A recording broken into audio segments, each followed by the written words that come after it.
चुंबकीय आघूर्ण की परिभाषा के बाद अब हम देखते हैं इसका मात्रक। इसके लिए वापस हम बल युग्म के आघूर्ण का सूत्र देखते हैं, जो कि है टाउ बराबर mb sin थीटा। अब इस सूत्र से यदि हम m का मान निकालें तो m बराबर होगा tau upon b sin theta, यानी कि m का मात्रक ज्ञात करने के लिए हमें टाउ यानी कि बल युग्म के आघूर्ण का मात्रक और b यानी कि चुंबकीय क्षेत्र का मात्रक ज्ञात होना चाहिए। तो हम m का मात्रक निकालने के लिए टाउ का मात्रक लिखेंगे और b का मात्रक लिखेंगे। जैसे कि टाउ यानी कि बल युग्म का आघूर्ण किसी भी चुंबक को चुंबकीय क्षेत्र में घुमाने में किया गया कार्य होता है, तो इस टाउ का मात्रक होगा SI यूनिट में जूल, और चुंबकीय क्षेत्र का मात्रक SI यूनिट में हम लेते हैं टेस्ला। तो यदि हम m के चुंबकीय आघूर्ण के SI मात्रक की बात करें तो ये होगा जूल प्रति टेस्ला।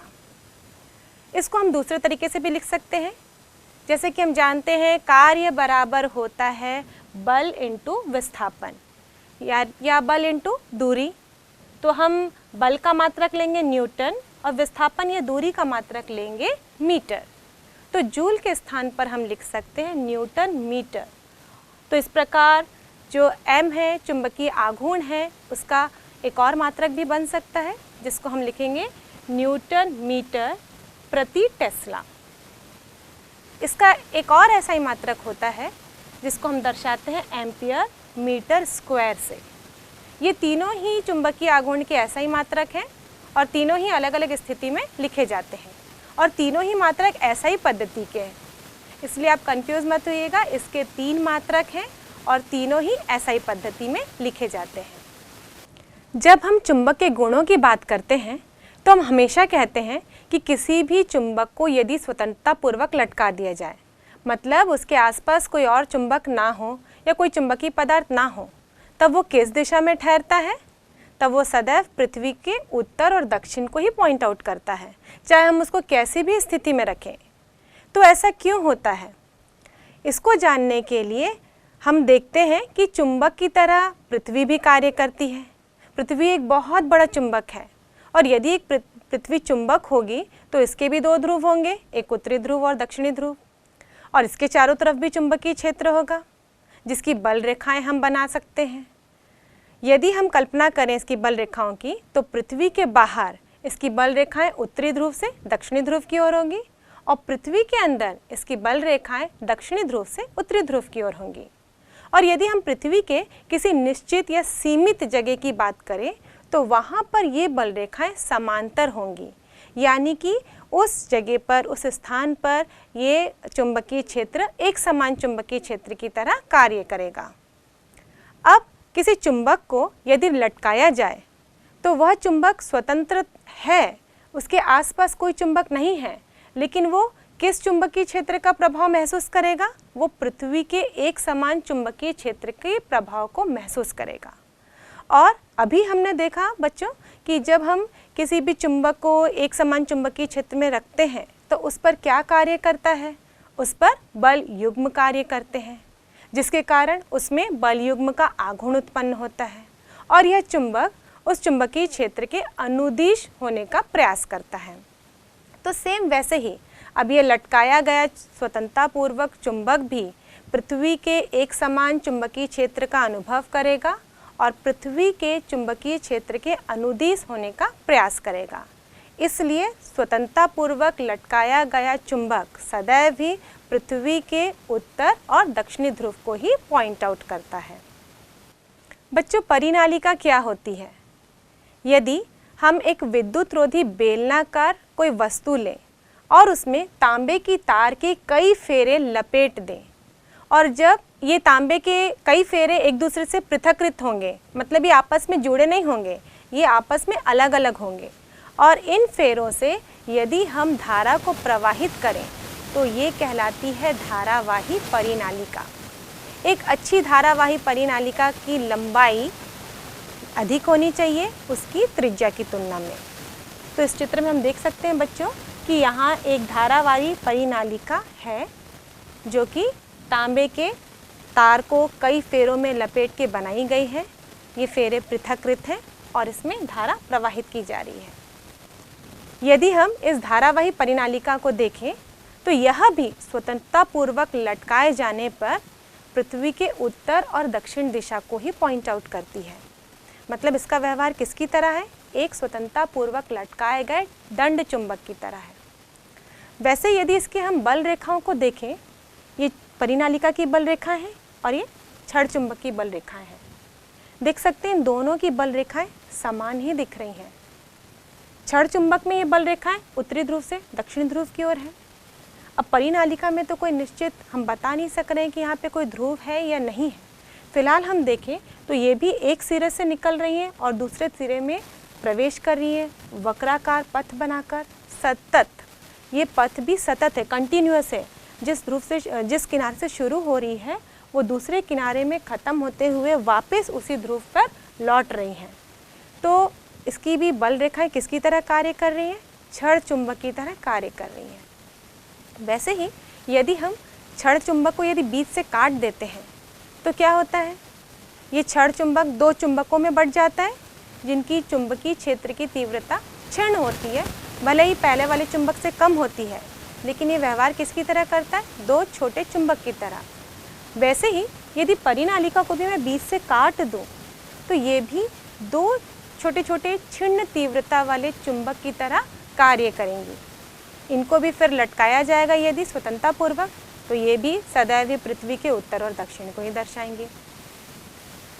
यदि हम देखें तो इसका प्रत्येक भाग, परिनालिका का प्रत्येक भाग दो छोटे चुंबक की तरह कार्य कर रहा है। इसका मतलब हम कह सकते हैं कि धारावाही परिनालिका किसकी तरह व्यवहार करती है? एक दंड चुंबक या छड़ चुंबक की तरह व्यवहार करती है। जिस प्रकार चुंबक में दो ध्रुव होते हैं, उत्तरी ध्रुव और दक्षिणी ध्रुव, उसी प्रकार इस परिनालिका में दो ध्रुव उत्पन्न हो जाते हैं। अब कौन सा ध्रुव उत्तरी होगा और कौन सा दक्षिणी होगा, इसको देखने के लिए हम इस परिनालिका को अनुप्रस्थ काट में देखते हैं। यदि परिनालिका के मैं एक सिरे को देखूं तो इसमें धारा एंटी क्लॉकवाइज यानी कि घड़ी की विपरीत दिशा में प्रवाहित हो रही है, और दूसरे सिरे को देखूं तो इसमें धारा क्लॉकवाइज यानी कि घड़ी की दिशा में प्रवाहित हो रही है। तो जिस दिशा में धारा एंटी क्लॉकवाइज प्रवाहित होगी वहाँ पर उत्तरी ध्रुव यानी कि नॉर्थ पोल उत्पन्न हो जाता है, और जिस हिस्से में धारा क्लॉकवाइज डायरेक्शन यानी कि घड़ी की दिशा में प्रवाहित हो रही है वहाँ पर उत्पन्न होता है साउथ डायरेक्शन। यदि इसको और क्लियरली समझना है तो मैं आपको इन दोनों गोलों की सहायता से समझाती हूँ। इन दो गोले हमको दिख रहे हैं। एक गोले में धारा क्लॉकवाइज डायरेक्शन में बह रही है और उस गोले में धारा एंटी क्लॉकवाइज डायरेक्शन में प्रवाहित हो रही है। मैंने इस गोले में धारा की दिशा बना दी है दोनों गोलों में। अब इन दोनों गोलों को यदि हम बीच से काटें, क्रॉस काट रहे हैं हम लोग, इसको तिरछा काट रहे हैं। अब तिरछा काटेंगे और तीर के निशानों को देखेंगे। इस गोले में जहाँ पर धारा क्लॉकवाइज बह रही है वहाँ पर यदि हम तीर का निशान देखें तो यहाँ पर एक एस जैसा स्ट्रक्चर फॉर्म हो रहा है। अंग्रेजी अल्फ़ाबेट का जैसे हम एस बनाते हैं ना, वैसे ही स्ट्रक्चर फॉर्म हो रहा है। तो ये कौन से ध्रुव को उत्पन्न कर रहा है? ये साउथ ध्रुव को उत्पन्न कर रहा है। तो ये याद करने का सरल तरीका है। अब उस गोले में देखते हैं जहाँ धारा एंटी क्लॉकवाइज प्रवाहित हो रही है, इसको भी हमने 20 से काटा। अब यहाँ पे तीर के निशानों को यदि देखें तो यहाँ पर एन की तरह स्ट्रक्चर फॉर्म हो रहा है। अंग्रेजी अल्फ़ाबेट का जो हम लोग कैपिटल लेटर का एन लिखते हैं वैसा स्ट्रक्चर यहाँ फॉर्म हो रहा है। मतलब जब धारा एंटी क्लॉकवाइज प्रवाहित होगी तो वहाँ पे कौन सा ध्रुव उत्पन्न हो जाएगा? वहाँ पर उत्तरी ध्रुव का निर्माण होगा। तो इस प्रकार कोई भी परिनालिका जिसमें से धारा प्रवाहित हो रही है वो किसकी तरह व्यवहार करेगी? वो एक दंड चुंबक की तरह व्यवहार करेगी, एक छड़ चुंबक की तरह व्यवहार करेगी, जिसमें कि दो ध्रुव उत्पन्न होंगे, उत्तरी ध्रुव और दक्षिणी ध्रुव।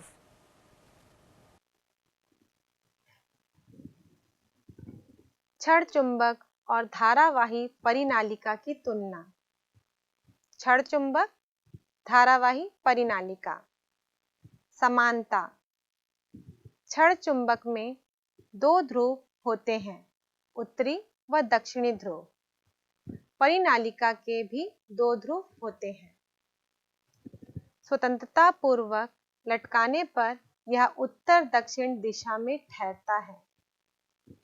इसे भी स्वतंत्रता पूर्वक लटकाने पर यह उत्तर दक्षिण दिशा में ठहरता है। क्षण चुंबकों के सजातीय ध्रुव में प्रतिकर्षण तथा विजातीय ध्रुवों में आकर्षण होता है। परिनालिका के भी सजातीय ध्रुवों के प्रतिकर्षण और विजातीय ध्रुवों में आकर्षण होता है। यह प्रेरण की क्रिया प्रदर्शित करता है। यह भी प्रेरण की क्रिया दर्शाती है। यह चुंबकीय पदार्थों को अपनी ओर आकर्षित करता है। यह भी चुंबकीय पदार्थों को अपनी ओर आकर्षित करती है। असमानता। क्षण चुंबक के सिरों पर तीव्रता अधिकतम तथा मध्य में तीव्रता न्यूनतम होती है। परिनालिका के अंदर प्रत्येक बिंदु पर तीव्रता एक समान होती है। केवल सिरों के पास थोड़ी सी कम होती है। इसका चुंबकत्व स्थायी होता है। इसका चुंबकत्व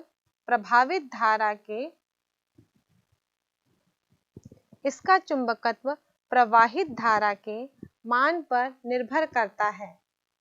धारा का मान बढ़ाने पर चुंबकत्व का मान भी बढ़ जाता है। इसके सिरों की ध्रुवता नियत रहती है। इसके सिरों की ध्रुवता धारा प्रवाह की दिशा पर निर्भर करती है।